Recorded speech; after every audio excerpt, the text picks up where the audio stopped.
Hello everyone, welcome to online study point. आज है 12 जून और आज के इस वीडियो में हम 12 जून से रिलेटेड करंट अफेयर के सभी इंपॉर्टेंट क्वेश्चन को कवर करेंगे। तो यदि आप लोगों को इस वीडियो की पीडीएफ चाहिए, आप हमारे इस मोबाइल एप्लीकेशन को इंस्टॉल कर सकते हैं, जिसमें आप लोगों को डेली क्विज, फ्री पीडीएफ और पर डे के करंट अफेयर का ऑडियो भी मिल सकेगा। इसके अलावा आप हमारे इस टेलीग्राम चैनल से भी जुड़ सकते हैं, जिसकी लिंक डिस्क्रिप्शन बॉक्स में दी हुई है।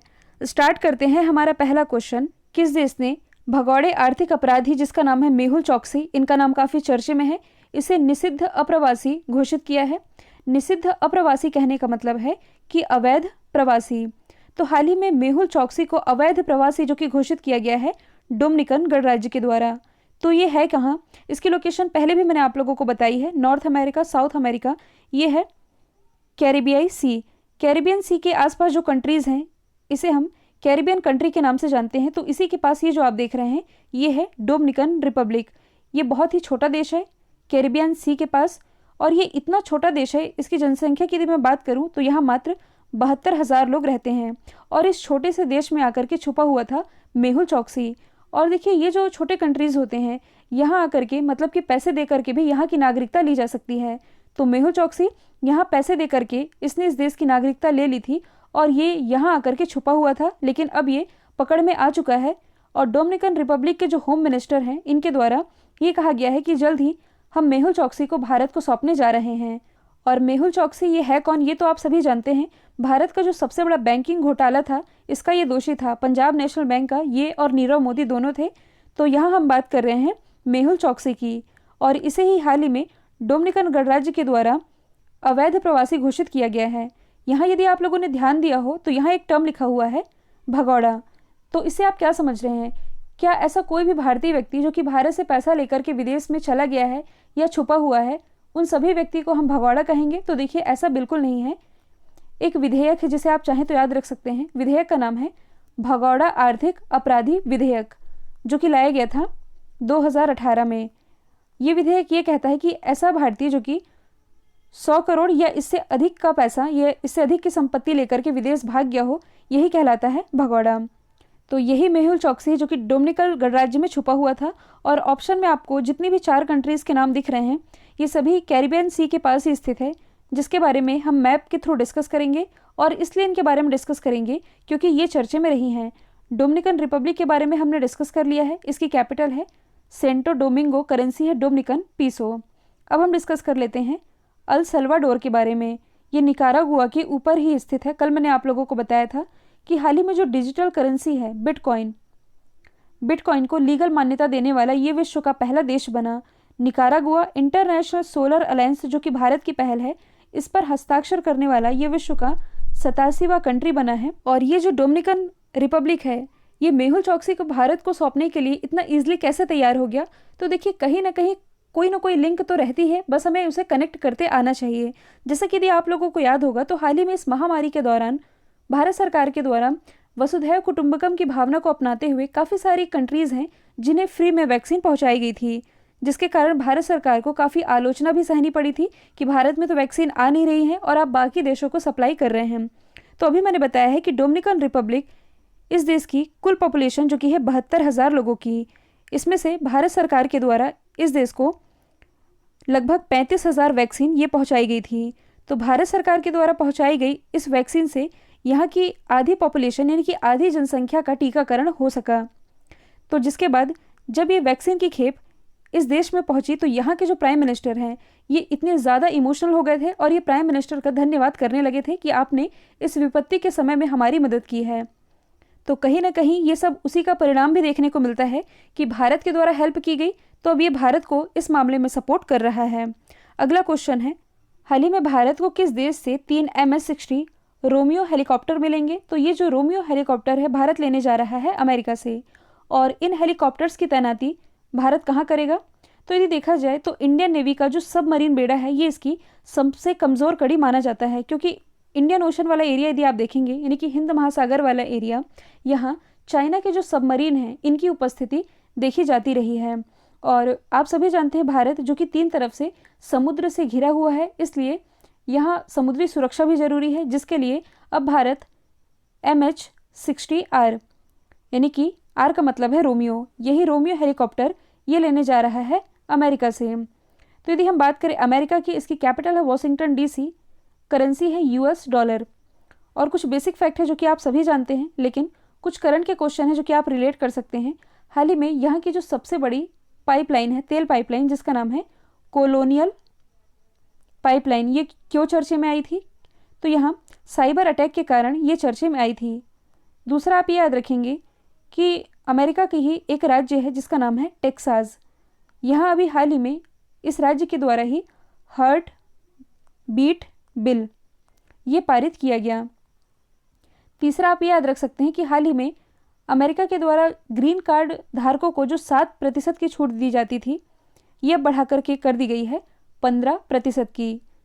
यहाँ से आप अदर ऑप्शन को भी रिलेट कर सकते हैं जो कि साइंस एंड टेक्नोलॉजी से ही रिलेटेड है। यदि हम बात करें फ्रांस की, तो भारत और फ्रांस के बीच कौन सी डील चल रही है? राफेल की। भारत और रशिया के बीच S-400 की। और यदि हम बात करें इसराइल की, तो इसराइल से भारत लेने जा रहा है हेरान ड्रोन, और इस हेरान ड्रोन का इस्तेमाल ये भारत करेगा LAC वाले एरिया में निगरानी रखने के लिए। अगला है, कौन सा भारतीय गांव कोविड-19 के खिलाफ अपनी सभी वयस्क आबादी का टीकाकरण करने वाला भारत का पहला गांव बन गया है?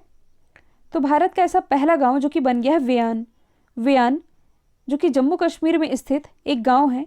ये अपनी सभी वयस्क आबादी यानी कि 18+ की यहाँ जितनी आबादी है, इसका इसने कंप्लीट वैक्सीनेशन कर लिया है। तो यदि हम बात करें जम्मू कश्मीर की, जम्मू कश्मीर के प्रेजेंट टाइम में उपराज्यपाल कौन है? तो ये है मनोज सिन्हा। जबकि लद्दाख के कौन है? ये हैं राधा कृष्ण माथुर। अभी जो मैंने आप लोगों को LAC के बारे में बताया है, लाइन ऑफ एक्चुअल कंट्रोल, इसकी लोकेशन कुछ यहाँ स्थित है। ये है आक्साई चीन। इंडिया और चाइना के बीच जब युद्ध हुआ था 1962 में, इसके बाद से चाइना के द्वारा इस हिस्से पर कब्जा कर लिया गया।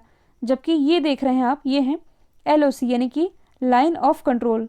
यदि आप लोगों को याद होगा तो चाइना और पाकिस्तान का जो ग्वादर है, इसके बीच भारत के ही काराकोरम दर्रे से होते हुए चाइना पाकिस्तान इकोनॉमिक कॉरिडोर ये बनाया जा रहा है, जो कि चर्चा का विषय था। इसके बारे में आप याद रखेंगे।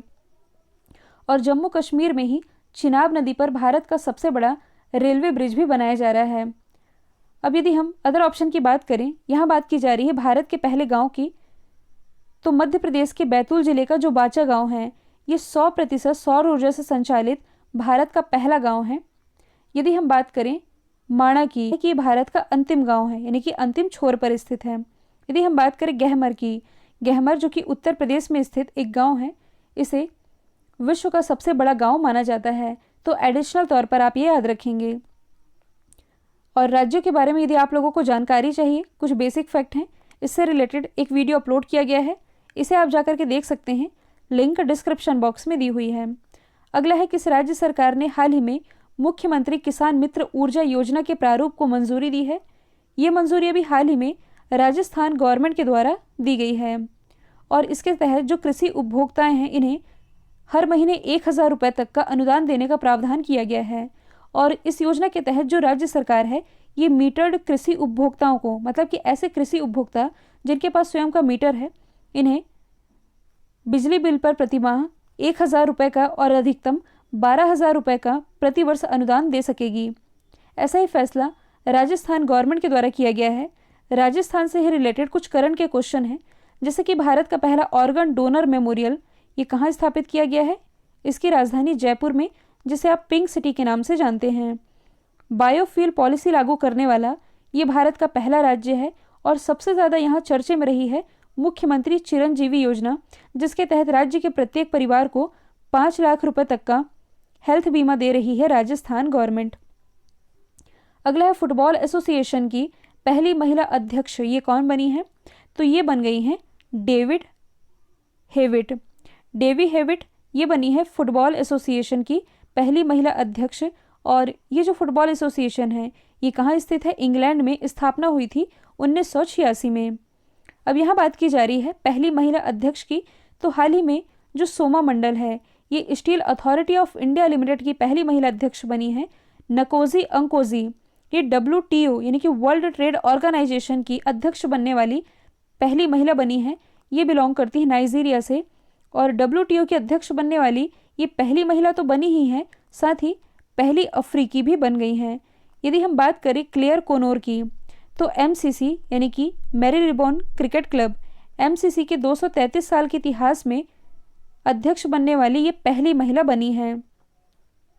अगला है, किस आईआईटी के शोधकर्ताओं ने प्रारंभिक चक्रवात का पता लगाने के लिए एक तकनीक यानी कि अर्ली साइक्लोन डिटेक्शन टेक्निक ये विकसित की है? तो ये भी हाल ही में आईआईटी खड़गपुर के रिसर्चर के द्वारा डेवलप की गई है। कहने का मतलब है कि जब चक्रवात आने वाला रहता है, इसके जो प्रारंभिक स्टेजेस होते हैं, इससे ही पता चल सके, ऐसी ही टेक्नोलॉजी डेवलप कर ली है आईआईटी खड़गपुर के शोधकर्ताओं के द्वारा। इससे होगा क्या, तो जो उत्तरी हिंद महासागर वाला एरिया है, यहाँ उष्णकटिबंधीय चक्रवात का जो विकास होता है, जहाँ ये विशाल रूप ले लेता है, इसका शीघ्र पता लगाने में मदद मिल सकेगी, जिससे कि जो लोग हैं इसके आसपास बचे हुए हैं, इन्हें पहले से अलर्ट किया जा सके और जो नुकसान है इसके होने के चांसेस कम हो सकें। यदि हम बात करें आईआईटी दिल्ली की, तो हाल ही में इसके द्वारा डेंगू का पता लगाने के लिए, मतलब कि 1 घंटे में डेंगू का पता लगाने के लिए, यानी कि उस व्यक्ति को डेंगू की बीमारी है या नहीं, ये पता लगाया जा सके, ऐसी डिवाइस आईआईटी दिल्ली के द्वारा डेवलप की गई। आईआईटी बॉम्बे तो हाल ही में क्यूएस वर्ल्ड यूनिवर्सिटी रैंकिंग में ये भारत की तरफ से टॉप पर है, ओवरऑल टॉप पर है एमआईटी। यदि हम बात करें आईआईटी मद्रास की, तो हाल ही में भारत का पहला 3D प्रिंटेड हाउस, जो कि आईआईटी मद्रास के रिसर्चर के द्वारा ही डेवलप किया गया था। अगला है, हाल ही में द बेंच किताब लॉन्च हुई है, ये किसके द्वारा लिखी गई है? तो ये किताब लिखी गई है मेगन मर्कल के द्वारा। मेगन मर्कल जो कि शाही परिवार से बिलोंग करती हैं, इनसे रिलेटेड हिस्ट्री जो है, मतलब कि इनकी स्टोरी तो आप लोगों ने पढ़ी ही होगी, और इन्हीं के द्वारा ये किताब लिखी गई है। हालांकि अभी अपने शाही परिवार से अलग रहने लगी हैं, मतलब कि ये और इनके जो हस्बैंड हैं, ये अब शाही परिवार को छोड़ चुके हैं और एक सामान्य जीवन जी रहे हैं। अदर ऑप्शन की यदि हम बात करें, तो अनुपम खेर की जो किताब है, इसका नाम है lessons life taught me unknowingly, और एक और किताब है जो लॉन्च हुई है, इसका नाम है the best thing about you is you. यदि हम बात करें अमेरिका के पूर्व प्रेसिडेंट बराक ओबामा की, तो इनके द्वारा जो किताब लिखी गई है, इसका नाम है अ प्रॉमिस्ड लैंड। यदि हम बात करें प्रसिद्ध राइटर रस्किन बॉन्ड की, तो इनके द्वारा जो किताब लिखी गई है, इसका नाम है how to become a writer. Books and author की बात की ही जा रही है, तो कुछ फैक्ट हैं जो कि आप और याद रख सकते हैं। भारत के उपराष्ट्रपति एम वेंकैया नायडू जी, अपने कार्यकाल के 3 साल पूरे होने पर इन्होंने कनेक्टिंग कम्युनिकेटिंग चेंजिंग किताब लॉन्च की है। अरुंधति रॉय, आज़ादी किताब इनकी हाल ही में दिसंबर 2020 की बात है, ये लॉन्च की गई है। इन्हीं के द्वारा लिखी गई एक और किताब है जिसका नाम है the God of small things, जिसके लिए इन्हें 1997 में मैन बुकर पुरस्कार से भी सम्मानित किया जा चुका है। यदि हम बात करें चेतन भगत की, one arranged murder, Shashi Tharoor the paradoxical prime minister, जो कि किस पर बेस है? नरेंद्र मोदी जी पर। संजय बारू द एक्सीडेंटल प्राइम मिनिस्टर, जो कि पूर्व प्राइम मिनिस्टर मनमोहन सिंह जी पर आधारित है। अगला है, एमएसएमई कारोबार के क्षेत्र के लिए विश्व बैंक के साथ भारत ने कितने $1 मिलियन के कार्यक्रम को मंजूरी दी है? तो भारत में सूक्ष्म लघु और मध्यम उद्योग का जो कारोबार है, इसमें मतलब कि इस क्षेत्र को और डेवलप किया जा सके, इसके लिए भारत ने वर्ल्ड बैंक के साथ $500 मिलियन का करार किया है। और देखिए, अभी जो नोटबंदी हुई थी, इसके कारण सबसे ज़्यादा यदि कोई प्रभावित हुआ था, तो ये भारत का एमएसएमई उद्योग भी हुआ था। बहुत छोटी छोटी चीज़ें, जैसे आप पकड़ लीजिए, पेन हो गई, कॉपी हो गई, आप लोग जो ईयरफोन यूज़ करते हैं, टेबल, आप जिस चेयर में बैठे होंगे, वो सभी एमएसएमई का ही प्रोडक्ट होता है। यदि कहा जाए तो किसी देश की अर्थव्यवस्था में एमएसएमई का महत्वपूर्ण योगदान होता है। जैसे कि आप लोगों को याद होगा, मैंने बताया था कि हाल ही में जो अपना पड़ोसी है बांग्लादेश, ये प्रति व्यक्ति आय के मामले में भारत को पीछे छोड़ते हुए आगे निकल चुका है। इसका रीज़न यदि मैं आप लोगों को बताऊं तो यही है कि ये जो बांग्लादेश है, इसने अपने एमएसएमई सेक्टर में भरपूर ध्यान दिया है और वहाँ डेवलपमेंट में भी, मतलब कि वहाँ के लोगों का बहुत ध्यान रखा है, ऐसे जो भी लोग जो कि एमएसएमई सेक्टर से जुड़े हुए हैं। तो भारत भी इस क्षेत्र में डेवलपमेंट के लिए अब करार करने जा रहा है वर्ल्ड बैंक के साथ। वर्ल्ड बैंक की स्थापना 1944 में हुई, संचालन 1945 से शुरू हुआ, हेडक्वार्टर वॉशिंगटन डीसी में है और इसके जो अध्यक्ष ये है डेविड मलपास। अगला है, पेन पिंटर पुरस्कार 2021 के विजेता कौन है? तो ये हैं तिसिस्सी डांगरेमगा। अजीब सा नाम है, आप याद रख सकते हैं, पेंट पिंटर पुरस्कार। ये है क्या? तो ये जो पुरस्कार है, यह पुरस्कार प्रतिवर्ष नाटक, कविताओं, निबंधों और उपन्यास अंग्रेजी में लिखे गए किसी महत्वपूर्ण निकाय के लिए ये लेखकों और कवियों को दिया जाता है। और इसकी जो विजेता हैं जो कि बिलोंग करती हैं जिम्बाब्वे से, इन्हें इस साल का ये पुरस्कार दिया गया है। इस पुरस्कार की स्थापना 2009 में जो नोबेल पुरस्कार विजेता थे हेरोल्ड पिंटर, इन्हीं की स्मृति में की गई थी। आप अदर ऑप्शन को रिलेट कर सकते हैं। मैंने आप लोगों को बताया था डेविड डियोप के बारे में। डेविड डियोप ये फ्रांस से बिलोंग करते हैं और अंतर्राष्ट्रीय बुकर पुरस्कार जीतने वाले ये फ्रांस के पहले व्यक्ति बन गए हैं। जबकि अंतर्राष्ट्रीय बुकर पुरस्कार जीतने वाली विश्व की सबसे कम उम्र की लेखिका ये बनी है मारिके लुकास रिजनवेल्ड, जो कि बिलोंग करती हैं नीदरलैंड से। हालांकि इन्होंने 2020 का ये खिताब अपने नाम किया था, 2021 का डेविड डियोप ने जीता है। अभिजीता गुप्ता ये कौन है? तो हाल ही में इन्हें दुनिया की सबसे कम उम्र की लेखक ये घोषित किया गया है।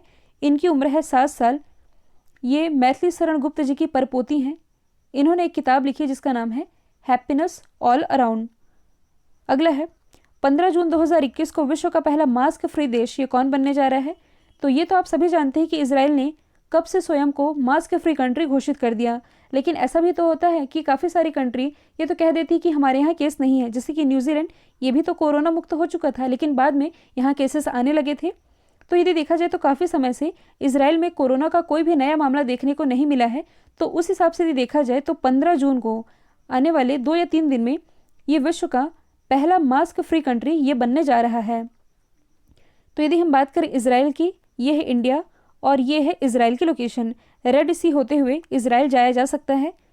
इजराइल की राजधानी ये मानता है यरूशलेम। यरूशलेम में स्थित है अल अक्सा मस्जिद, जो कि मक्का और मदीना के बाद मुस्लिमों का तीसरा सबसे पवित्र स्थान माना जाता है। चर्चे में क्यों था ये तो आप सभी जानते ही हैं।